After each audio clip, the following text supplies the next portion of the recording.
আল্লাহ তাআলা সকলকে দান করেন না, এটা আমার সর্বাকল্প নাই, কিন্তু আমি কোরআন এবং হাদিসের দলিল আদিল্লা দ্বারা কথা বলতে আমি পছন্দ করি এবং প্রত্যেক জুমায় আমি আমার মসজিদের মধ্যে বিষয় ভিত্তিক এবং কোরআন এবং হাদিস দিয়েই অল্প কিছুক্ষণ আলোচনা তুলে ধরার চেষ্টা করি।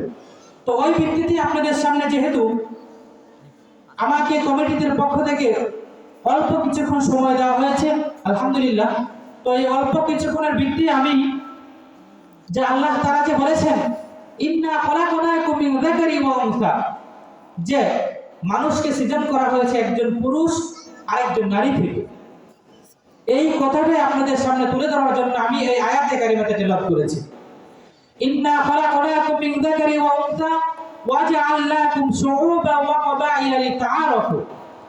এই যে ভাই আমাদেরকে সৃজন করেছেন একজন নারী এবং একজন পুরুষ থেকে, অর্থাৎ বাবা এবং মা থেকে। এই সৃজন করার কারণটা কি?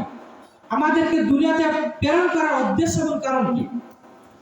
প্রত্যেকটা মানুষ প্রত্যেকটা কাজ করার পূর্বে তার একটা লক্ষ্য এবং উদ্দেশ্য থাকে, থাকে না ভাই? থাকে, থাকে না? থাকে। এই যে আজকে আমাদের এই মাহফিলের লক্ষ্য এবং উদ্দেশ্য কি? সর্বপ্রথম রেজায়ে মাওলা, আল্লাহ তাআলাকে রাজি এবং খুশি করা।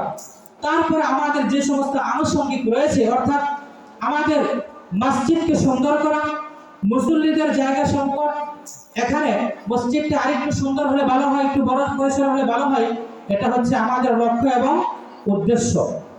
এই জন্য আমরা ঠিক যেমনি ভাবে আমরা এই মাহফিলকে করার জন্য বা সফল করার জন্য আমাদের একটা লক্ষ্য এবং উদ্দেশ্য আছে, আছে না? আমার সঙ্গে একটু হা হু বলি, তাহলে আলোচনা করতে একটু মজা পাবো। তো এই মাহফিলের উদ্দেশ্য হলো কি? আমরা কিভাবে মাহফিলকে সাকসেস করতে পারি, সফল করতে পারি, তাই না? ঠিক আল্লাহ তাআলাও আমাদেরকে সৃজন করেছেন, দুনিয়াতে প্রেরণ করেছেন একজন নারী এবং একজন পুরুষ থেকে। আল্লাহ তাআলার একটা উদ্দেশ্য আছে, আছে না ভাই? আছে। ইন্না খলাকনাকুম মিন যাকারি ওয়া উনসা ওয়া জাআলনাকুম শুউবান ওয়া ক্বাবাইলা লিতাআরাফু। এই যে এই আয়াতের মধ্যে আছে লিতাআরাফু, অর্থাৎ প্রত্যেকটা মানুষ যেন সে চিনতে পারে এবং বুঝতে পারে। কি চিনবে এবং কি বুঝবে, এটা আমাদের বুঝতে হবে না? বুঝতে হবে। ইন্না খলাকনাকুম মিন যাকারি ওয়া উনসা ওয়া জাআলনাকুম শুউবান ওয়া জাআলনাকুম, তোমাদেরকে আমি শুউবান, তোমাদেরকে আমি কি করেছি? প্রেরণ করেছি। কোথায় প্রেরণ করা হয়েছে?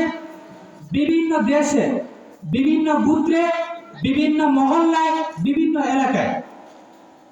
ওয়া জাআলনাকুম শুউবান অর্থ হচ্ছে কি ভাই? তোমাদেরকে আমি প্রেরণ করেছি বিভিন্ন দেশে, বিভিন্ন গোত্রে, বিভিন্ন সমাজে, বিভিন্ন মহল্লায়। এই যে দেখেন, আজকে আমরা আছি বাংলাদেশের মধ্যে, বাংলাদেশে না? বাংলাদেশের মানুষ, বাংলাদেশ একটা দেশ, এই দেশের অনেকগুলো জেলা আছে, বিভাগ আছে, আছে না? আমরা হচ্ছে ঢাকা বিভাগের অধীনে, তাই না? এবং ঢাকা বিভাগের অধীনে হয়ে একটা জেলা আছে, গাজীপুর জেলা। তো গাজীপুর জেলার আমরা এই জেলা পর্যায়ে আবার একটা কি হয়? থানা হয়, হয় না? তো ওই গাজীপুর জেলার কালীগঞ্জ থানার আমরা, কালীগঞ্জ থানা হয়ে আবার আমরা একটা ইউনিয়নের অন্তর্ভুক্ত, ঠিক না? এই যে দেখেন আল্লাহ তাআলা বলেছেন ইন্না খলাকনাকুম মিন যাকারি ওয়া উনসা ওয়া জাআলনাকুম শুউবান লিতাআরাফু। আমি প্রত্যেকটা মানুষকে প্রেরণ করেছি বিভিন্ন গোত্রের মধ্যে, বিভিন্ন জাতির মধ্যে, লিতাআরাফু, যাতে করে তারা চিনতে পারে এবং বুঝতে পারে। কি চিনবে এবং বুঝবে? লিতাআরাফু। ইন্না খলাকনাকুম মিন যাকারি ওয়া উনসা ওয়া জাআলনাকুম শুউবান ওয়া ক্বাবাইলা লিতাআরাফু ইন্না আক্রামাকুম ইনদাল্লাহি আতকাকুম। নিশ্চয় আল্লাহ তাআলা প্রত্যেকটা মানুষকে কি করেছেন? সম্মান দান করেছেন। ইন্না আক্রামাকুম, আক্রামা শব্দের অর্থ কি?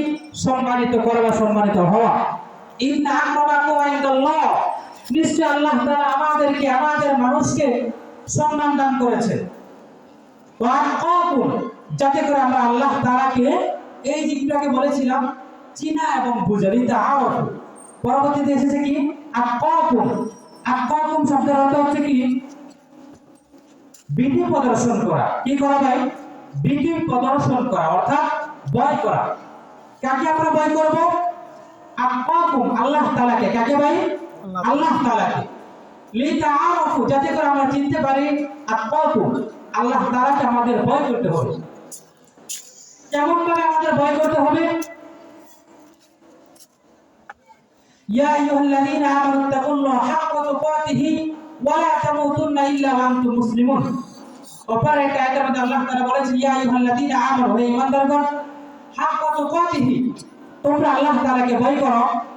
হাক্কা তুকাতিহি ওয়া লা তামুতুন্না, তোমরা ভয় করা ব্যতীত মৃত্যুবরণ করো না। কি করো না ভাই? মৃত্যুবরণ করো না। হাক্কা তুকাতিহি ওয়া লা তামুতুন্না ইল্লা, তবে তোমরা মৃত্যুবরণ করো ওয়া আনতুম মুসলিমুন, পরিপূর্ণ মুমিন মুসলমান মুত্তাকি হয়ে।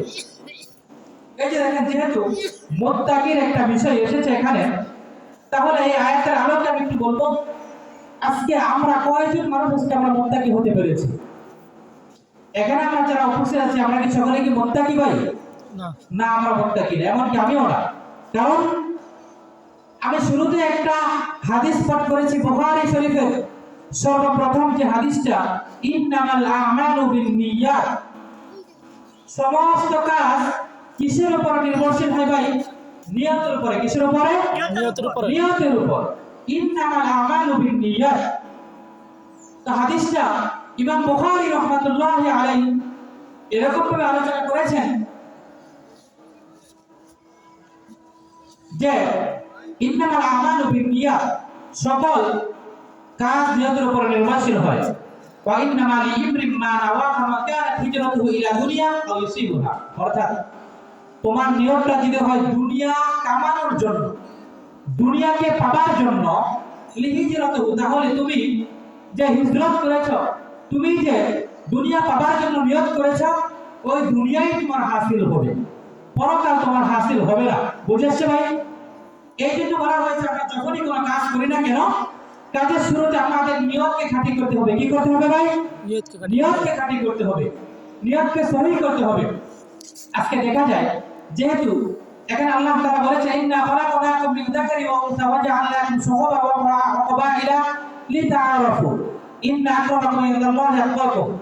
আজকে দেখা যায় আমরা বিভিন্ন বংশে, বিভিন্ন গোত্রে, বিভিন্ন দেশের মধ্যে প্রেরণ হয়েছে ঠিক, কিন্তু আজকে ভাই দেখা যায় আমরা আমাদের মধ্যে হিংসা, রিয়া, অর্থাৎ যে কে কাকে কিভাবে আমরা কি বলে এটাকে তাচ্ছিল্য, তুচ্ছ তাচ্ছিল্য করি এবং ক্রিটিসাইজ করি। অর্থাৎ একজন মানুষ আমার যেহেতু বড় হয়ে যাবে না, কখনো দেওয়া যাবে না তাকে। সে তো অমুক বংশের, তার বংশ মর্যাদায় নেই, সে কিভাবে আমার চেয়ে বড় হবে?